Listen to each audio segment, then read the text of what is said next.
여러분 안녕하십니까. 이 목요일 밤이 지나고 설 연휴 첫날 금요일 새벽입니다. 전우식입니다. 실세로 불리는 최강욱 청와대 민정수석실 공직기강 비서관이 업무방해죄로 전격 기소됐습니다. 중앙간부 인사, 그러니까 서울중앙지검 차장들 인사가 있기 30분 전에 기소됐다고 하는군요. 검찰이 23일 오전 11시에 언론에 알린 건데 기소 절차가 정말 드라마틱하고 스릴이 넘칩니다. 권력의 민낯이 그대로 드러났더군요. 전말은 이렇습니다. 조국의 아들, 딸이 조국이 교수로 있는 서울대법대 인권법센터가 발행한 인턴십 증명서 등 허위 스펙으로 대학과 대학원에 진학했다는 사실은 다 알고 계시죠. 지금까지 그것 때문에 정경심이 구속 기소됐고 조국은 불구속 기소가 됐습니다. 검찰은 그 사건과 관련해서 조국 아들이 최강욱 공직기강 비서관이 변호사로 있을 때 그 사무실에서 인턴을 했다는 허위 인턴 활동 증명서가 대학원 입시에 쓰인 사실을 밝혀냈죠. 검찰은 그 허위 증명서를 작성한 최강욱을 업무방해죄로 기소를 한 겁니다. 조국 정경심의 공범이죠. 조국은 최강욱의 논문 지도 교수였으며 그를 비서관으로 발탁한 사람입니다. 조국의 아들은 그 가짜 스펙으로 연세대와 고려대 대학원에 합격했다고 하는군요. 그런데 지난번 검사장급 인사로 문 대통령 직계인 이승윤 검사장이 서울중앙지검장으로 부임을 하면서 최강욱 기소는 막혔습니다. 피의자를 직접 조사하지 않았다는 게 명분이었다고 하는군요. 막상 최강욱은 검찰 소환에 세 차례나 응하지 않았는데 말입니다.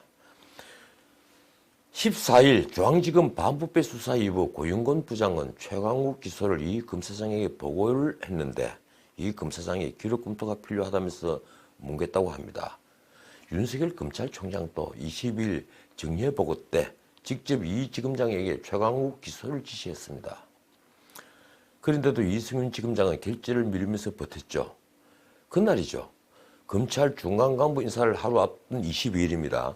반부패 수사 2부 고윤곤 부장도 다시 기소 의견 보고서를 지검장에게 올립니다.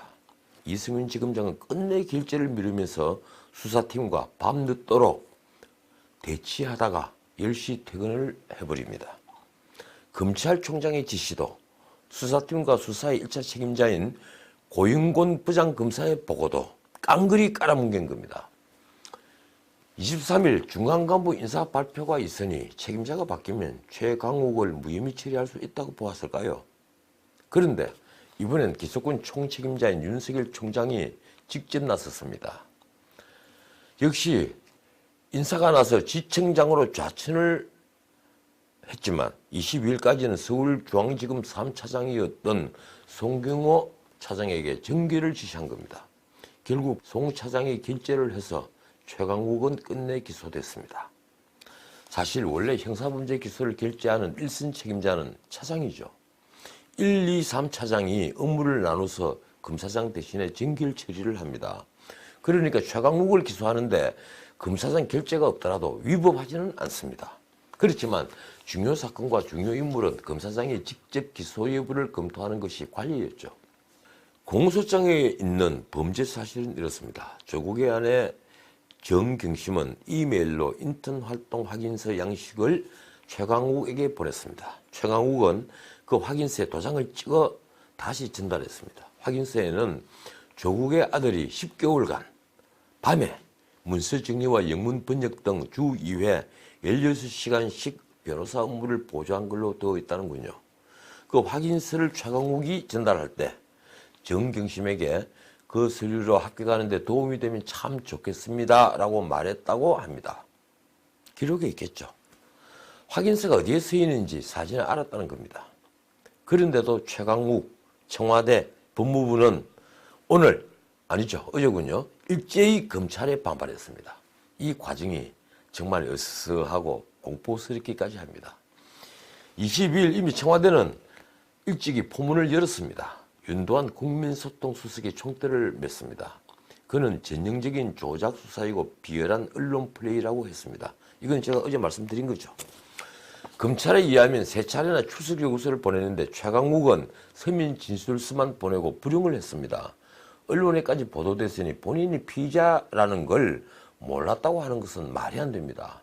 그런데도 최강욱은 본인은 참고인이었지 피의자로서 출석 요구를 받은 적은 없다고 주장하고 있습니다. 23일 최강욱이 기소되자 청와대는 최강욱이 언제 피의자로 전환되었는지 알려달라고 요구했습니다. 그러면서 최강욱은 기소됐지만 사퇴하지 않는다고 했군요. 기소가 되면 청와대 비서들은 사퇴를 한다는 관리를 벗어난 건데 청와대 말로는 최강욱은 별정직 공무원인데다가 기소에 문제가 있다는 겁니다. 최강욱도 검찰개혁을 바라는 국민여론에 따른 사명을 완수할 수 있도록 소임을 다한다면서 사퇴를 거부했군요. 조국처럼 검찰개혁을 명분으로 내세우는 걸 보니 아마 권력 실세는 검찰개혁이라면 뭐든지 다 할 수 있는 것으로 알고 있는 모양입니다. 어제 23일 저녁엔 최강욱은 직접 나섰습니다. 자신의 변호인이 6시에 검찰권을 남용한 기소구대다라고 되어 있는 입장문을 냈습니다. 제목이 참 그렇더라고요. 기소 과정상의 문제점들에 대해 절대 그냥 넘길 수 없다. 이는 특정 목표를 가진 특정 세력에 의한 검찰권 농단이다. 참 농단이란 말을 여기저기 이제 쓰고 있습니다. 재밌는 건 그가 윤석열 총장이 명령을 해서 기소한 걸 두고 한 표현입니다. 정말 무섭습니다. 검찰총장에 의한 검사장의 결재권 박탈이 이루어진 것은 단순한 절차 위반을 넘어 명백한 불법 행위다. 설마 검사 동일체의 정점에 검찰총장이 있다는 걸 모르지는 않을 텐데요. 검찰총장의 지시를 어긴 지검장 대신에 전결 규정대로 차장검사가 결재한 걸 두고 검찰총장에 의한 검사장 결재권 박탈이라고 하면 주객이 바뀐 게 아닌가요? 검찰총장이 범죄를 저지른 게 되는 것이니 이 역시 도둑이 도둑 잡아라 하고 외치는 꼴입니다. 요즘 코미디를 워낙 자주 보다 보니 이제 웃음도 나오지 않고 그저 으스스하기만 합니다. 권력 실세가 이렇게 나오니 말입니다. 최강욱은 더 심한 말도 했습니다. 과거 하나회에 비견될 만한 반헌법적이고 반민주적인 작태라고 한 거죠. 그래서 한 말이 이렇습니다. 검찰 정기 인사를 앞두고 검찰 내부 특정 세력이 언론 플레이를 통해 정당한 인사 절차를 훼손하고 기득권을 유지하려는 의도를 노골라 했다. 좌천당하는 검사들이 마지막까지 정의를 세우려고 발버둥 친 걸 반대편에서는 이렇게 말할 수도 있군요. 최강욱은 한 발 더 나갔습니다. 윤석열 총장과 수사한 검사들을 고발하겠다. 정말 무섭습니다. 6시에 입장문을 읽은 기자회견에서 한 말입니다. 윤 총장을 중심으로 특정 세력이 보여온 행태는 적법 절차를 완전히 무시하고 내부 지휘 개통도 형해화시킨 사적 농단의 과정이었다. 관련자들을 모두 고발해 그들이 증거의 보도처럼 휘두르는 직권남용이 진정 어떤 경우의 유죄로 판단될 수 있는 것인지를 보여주겠다. 이쯤 되면요 정말 무섭습니다. 지금까지 형법전에서 죽은 조문이었던 직권남용을 끄집어내서 박근혜 정부를 형해화시킨 건 도대체 누구였습니까? 그쪽 세력들 아닙니까? 권력 실세가 검찰의 직권남용을 나무라는 걸 보니 기가 막히는 반전이라고 해야 합니까? 최강욱은 또 중대한 협박성 멘트를 날렸습니다. 법무부와 대검찰청의 감찰 조사는 물론 향후 출발할 공수처 수사를 통해 저들이 범죄가 낱낱이 드러날 것이다. 이제 본색을 드러냈다고 해야 합니까? 그러고 보니 공수처의 첫 피의자는 윤석열 총장이 될 판입니다. 정말 이래도 되는 겁니까? 피의자인 일개 청와대 비서가 기소가 되자 그 보복으로 공개적으로 자신을 기소한 검찰총장을 공수처 피의자로 만든다고 협박을 해도 되는 겁니까? 자, 문제는 또 있습니다. 1시간 뒤 저녁 7시엔요. 법무부가 다시 나섰습니다. 기자들에게 문자 메시지를 일제히 보낸 겁니다. 제목이 정말 황당합니다.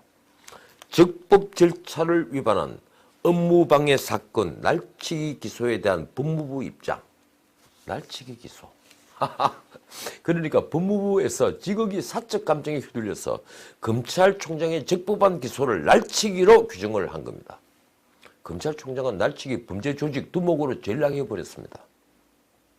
그러면서 감찰의 시기, 주체 방식을 검토 중이라고 해서 감찰도 분명히 하겠다고 나왔습니다.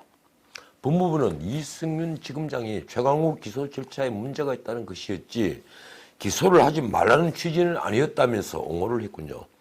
그리고 고위공직자의 경우 지검장의 결재 승인을 받아야 한다면서 이를 위반하면 검찰청법 위반이라고도 했습니다. 그래서 이번엔 대금이 받았군요. 최강욱 기소가 검찰청법에 따라 전체 검찰 공무원을 지휘 감독하는 검찰총장의 권한과 책무에 근거해서 적법하게 이루어진 것이라고 받아친 겁니다. 사실 작년 조국 사건이 터지면서부터 이 사건은 검찰총장이 직접 보고를 받고 승인을 하고 그래서 사건을 처리해왔죠. 워낙 정치적으로 민감한 사건이었기 때문에 검찰총장이 직접 지휘를 한 건 당연한 것이었습니다. 그렇다면 총장의 명령을 따르지 않은 건 이승윤 검사장이죠. 그래서 문책을 하고 감찰을 한다면 이승윤 지검장을 문책하고 감찰을 해야 하는 게 아닌가요? 분명한 건 검찰이 최강욱을 기소한 것은 날치기가 아니라 사건을 덮으려는 지검장의 날치기를 막은 정당 절차라는 겁니다. 이제 이 사건의 발단이라고 하면 발단이 될 수 있는 검찰 중간간부 인사를 코멘트하고 마치겠습니다. 어제 23일 검찰의 중간간부 인사가 있었죠. 이 인사를 하려고 추미애 장관과 청와대는 검찰 직제 개편안을 밀어붙였습니다. 그래서 보직기간이 5개월밖에 안 된 중간간부들 일제히 좌천성으로 내쫓았습니다. 윤석열 총장은 대검 중간간부만은 이동을 막아달라고 요청을 했는데 어제 제가 예측한 대로 그냥 흉내만 내고 그런 의견을 받아준다고 제스처만 보이고 하등 소용이 없었습니다. 윤 총장의 남아있는 수족이라고 할 수 있는 대검 중간 간부들은 모조리 교체되었죠. 윤 총장은 마지막으로 보내온 법무부의 인사안에 동의할 수 없다고 반발했다고 합니다.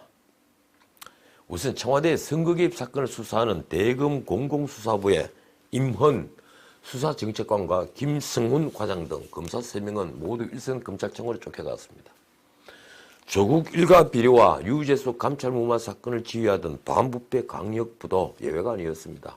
양석조, 엄희준 두 과장급 인사가 교체되었군요.